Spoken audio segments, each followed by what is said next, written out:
ঢাকা বিশ্ববিদ্যালয় ক্যাম্পাস সংলগ্ন সরোয়ার্দী উদ্যান মঙ্গলবার রাত 11টার দিকে মোটরসাইকেল চালিয়ে উদ্যানের মুক্ত মঞ্চের পাশ দিয়ে যাচ্ছিলেন সাম্য। এ সময় অন্য একটি মোটরসাইকেলের সঙ্গে তার মোটরসাইকেলের ধাক্কা লাগলে উভয়ের মধ্যে শুরু হয় কথা কাটাকাটি। এক পর্যায়ে তা গড়ায় ধস্তাধস্তিতে। এ সময় সাম্যকে ধারালো অস্ত্র দিয়ে ডান পায়ের উরুতে আঘাত করে পালিয়ে যায় ওই মোটরসাইকেল আরোহী।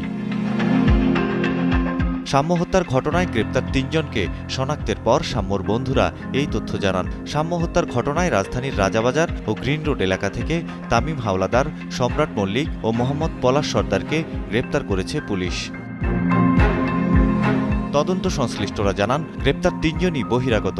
তারা ১৫-২০ দিন আগে মাদারীপুর থেকে ঢাকায় আসেন। ফার্মগেট এলাকায় শুরু করেন গেঞ্জির ব্যবসা, থাকেন রাজধানীর রাজাবাজার এলাকায়। ঘটনার দিন সোহরাওয়ার্দী উদ্যানে মাদক সেবনের জন্য গিয়েছিলেন এ ৩ জন।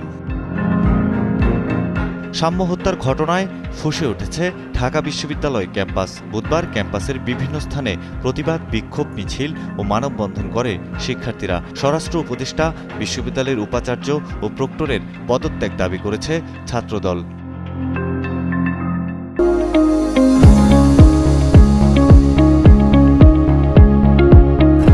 সাম্য ঢাকা বিশ্ববিদ্যালয়ের শিক্ষা ও গবেষণা ইনস্টিটিউটের 2018-19 শিক্ষাবর্ষের ছাত্র ছিলেন। থাকতেন বিশ্ববিদ্যালয়ের স্যার এ.এফ. রহমান হলের 222 নম্বর কক্ষে। তিনি হল শাখা ছাত্রদলের সাহিত্য ও প্রকাশনা সম্পাদক ছিলেন। তার বাড়ি সিরাজগঞ্জের বেলকুচি উপজেলায়। শাহবাগ থানার ওসি মোহাম্মদ খালিদ মনসুর বলেন, সাম্যর ভাই শরীফুল ইসলাম বাদী হয়ে শাহবাগ থানায় একটি হত্যা মামলা দায়ের করেছেন। ওই মামলায় 10 থেকে 12 জনকে আসামি করা হয়েছে। তাদের মধ্যে গ্রেপ্তার 2 জন ঘটনাস্থলে ছিলেন বলে তথ্য দিয়েছেন সাম্যর বন্ধু। ওই বন্ধুই তাদের শনাক্ত করেন।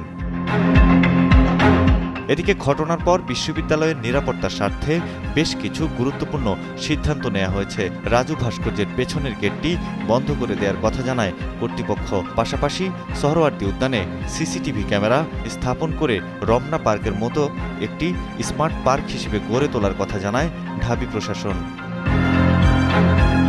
Desk report, Kaler Kantho.